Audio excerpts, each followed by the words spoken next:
食わしました。残念です。恋でございます。はい、というわけでですね、ちょっと今日ね、いつもと違うポイントをここから下まで下って、また登ってと、か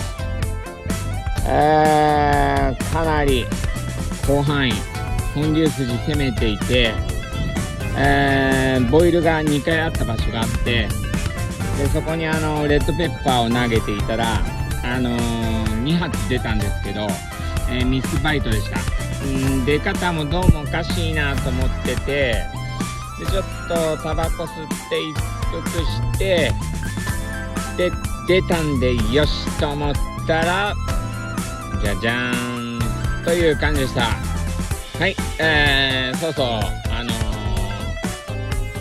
気も悪いですし、お腹も空いたんで、帰ります。ご視聴誠にありがとうございました。